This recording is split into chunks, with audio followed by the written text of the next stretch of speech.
Muy buenos días, miércoles 1 de marzo.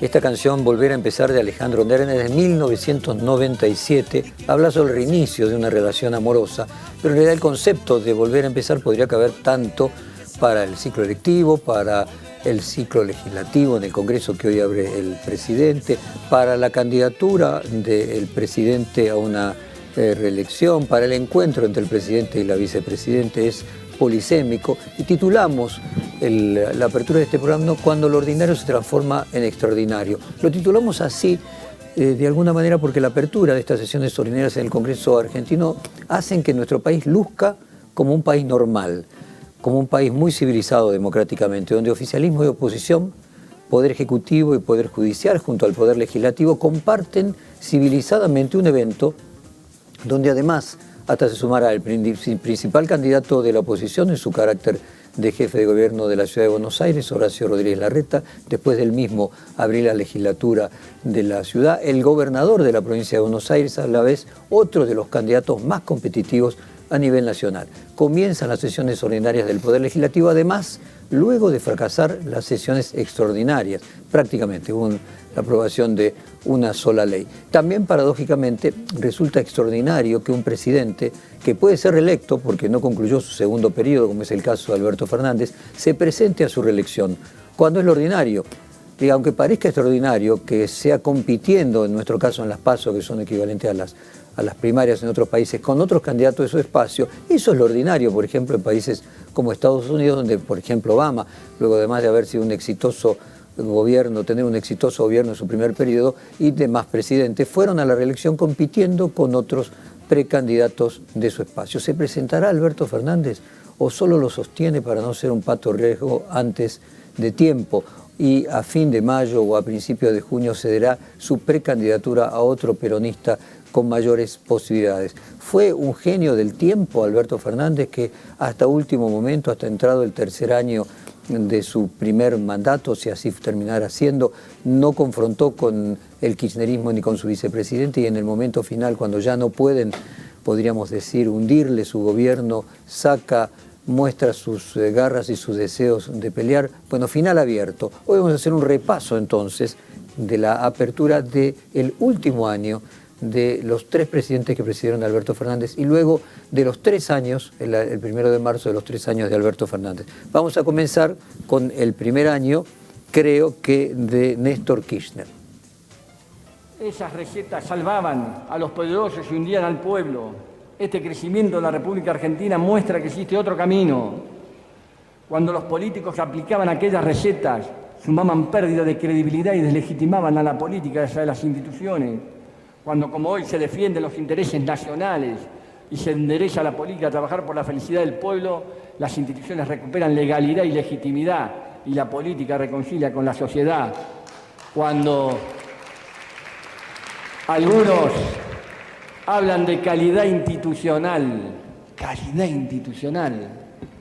señores, para construir la calidad institucional que estamos construyendo, y claro que estamos partiendo de menos 50, no hay mayor calidad institucional que poder educarse, poder trabajar, poder comer, poder tener libertad, poder tener respeto a los derechos humanos, poder tener derecho a trabajar, poder tener derecho a soñar. ¿De qué calidad institucional me hablan? De esa Argentina que votaba las leyes que pedía el fondo, de esa Argentina que condenó a millones de argentinos a la pobreza, de esa Argentina que condenó a nuestros jubilados al hambre permanente después de haber trabajado una vida, de esa Argentina que trabajó y generó leyes para salvar a los bancos sobre los argentinos.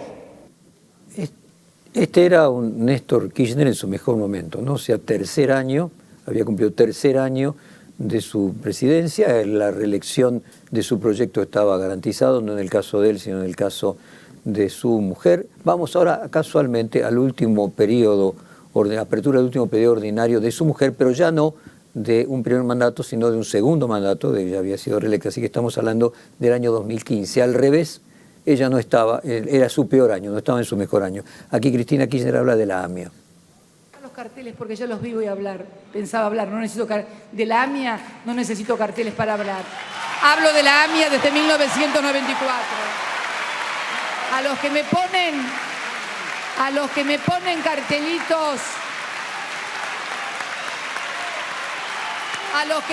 cartelitos, para que hable de la AMIA hablo desde el año 94. Desde la AMIA estoy desde el año 1996, cuando denuncié a Galeano y a todos los que encubrieron y no permitieron que se supiera la verdad. De la AMIA hablo con los familiares desde el año 96, apoyándolos y ayudándolos. De la AMIA hablo y seguiré hablando en Naciones Unidas, reclamando que se haga justicia, como no lo hizo ningún presidente argentino. De la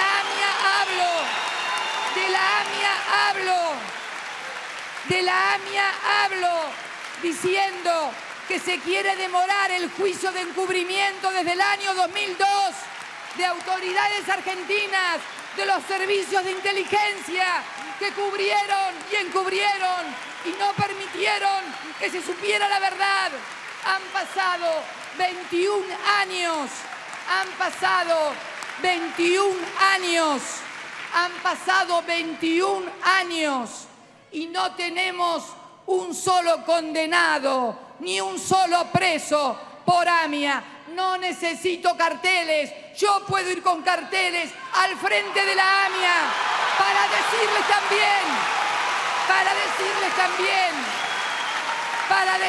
también que un expresidente de la DADIA, Rubén Baraja... Bueno, el tono de uno y otro muestra de alguna manera el momento en el que abrían su último ciclo legislativo. En el caso de Néstor Kirchner, en el mejor momento de sus presidencias, y en el caso de Cristina Kirchner probablemente aquello de gritas demasiado para tener razón que decían las abuelitas se aplique en este caso. Vamos ahora a otro presidente que abrió el último año legislativo en las peores condiciones, que fue Mauricio Macri. Él dice: algunos me recordaron que dije lo peor ya pasó y tienen razón. El año pasado nos puso a prueba en muchos sentidos. Cuando estábamos empezando a crecer y ver resultados concretos, asomando la cabeza, cambiaron las condiciones y surgieron nuevos desafíos que tuvimos que enfrentar. Todavía estábamos frágiles. Y parte de las transformaciones que estamos haciendo tienen que ver con eso, con no ser tan vulnerables, con estar preparados y fuertes para enfrentar nuevas tormentas. En ese camino estamos. Juntos estamos construyendo los cimientos más profundos, con obras que empiezan y terminan, que valen lo que cuestan, con rutas y autopistas más seguras, con trenes, puertos y aeropuertos que conectan al país, con conectividad en hogares, escuelas y municipios donde antes no llegaba internet, con debates que nunca habíamos dado como sociedad y que muestran que los argentinos maduramos. Los cambios profundos requieren paciencia. Muchos van a pensar, pero yo estoy peor que hace unos años. Todo me cuesta más. Y algunos me van a recordar que el año pasado aquí dije que lo peor ya pasó. Y tienen razón. Pero también les quiero decir que lo que estamos logrando los argentinos es enorme, enorme, porque estamos haciendo crujir estructuras viejas y oxidadas, estructuras muy arraigadas.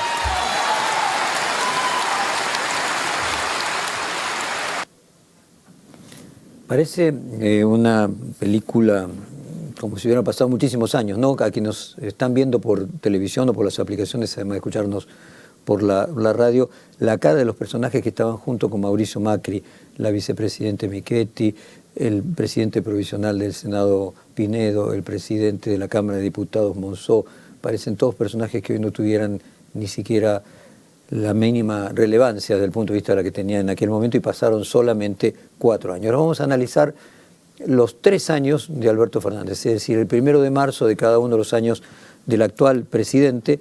Vamos a comenzar con el año 2016. Alberto Fernández dice: en los próximos 10 días presentaré un proyecto de ley que legalice el aborto. La situación de las mujeres gestantes en Argentina presenta aspectos diversos.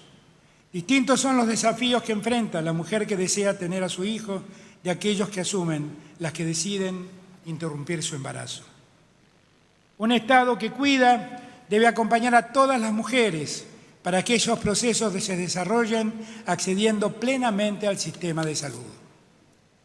La legislación vigente en materia de aborto no es efectiva.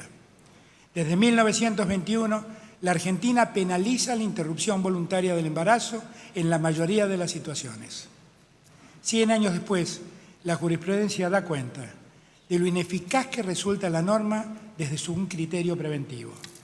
Está visto que son muchas las mujeres que no se sienten conminadas por la pena prevista para el aborto y que recurren a él para interrumpir sus embarazos.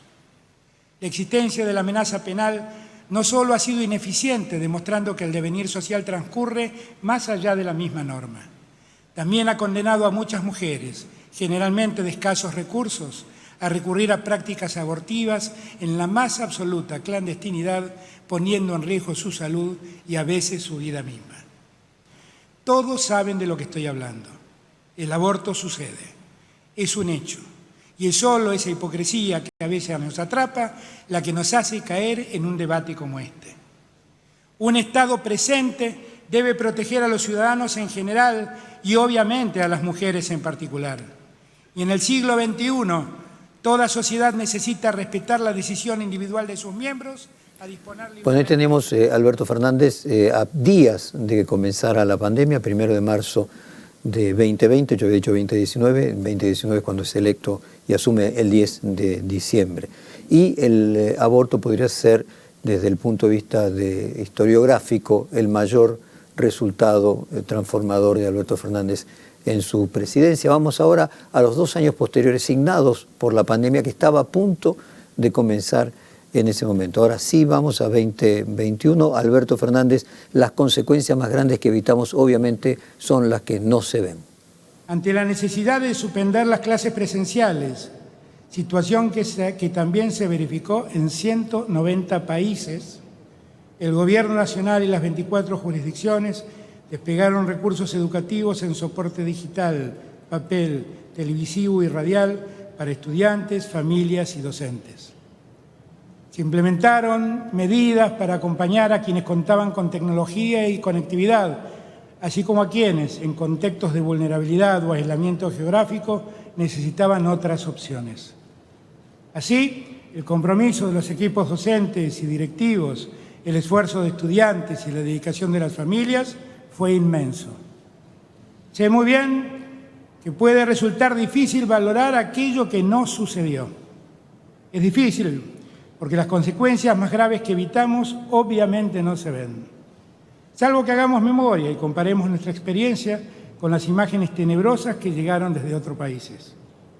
Para todas estas argentinas, para todos estos argentinos que han desplegado su corazón al servicio de los demás, les pido por favor que nos pongamos de pie y brindemos un sostenido aplauso para que se sienta nuestro reconocimiento a lo largo y ancho del país.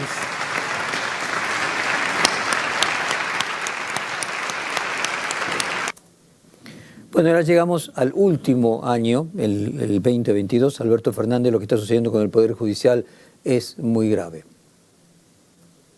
El Poder Judicial recupere la confianza pública que ha perdido y supere su crisis de funcionamiento, que sea eficaz y completamente independiente de todos los poderes fácticos y políticos. Déjenme hacer una observación. A quienes además nos están escuchando, además de viendo por televisión, lo que se ve también en este caso del 2022 es que también está atravesado por la pandemia, ¿no? Alberto Fernández, Cristina Fernández y Sergio Massa son los únicos que no tienen barbijo. Todos los demás, el resto del Congreso completo con barbijos hace solo un año.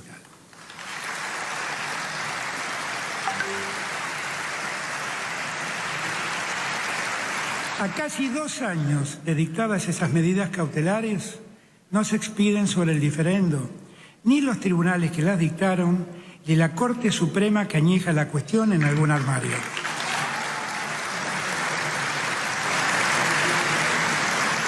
Esto que acabo de describir, no es otra cosa que un acto de complicidad judicial con el poder económico real.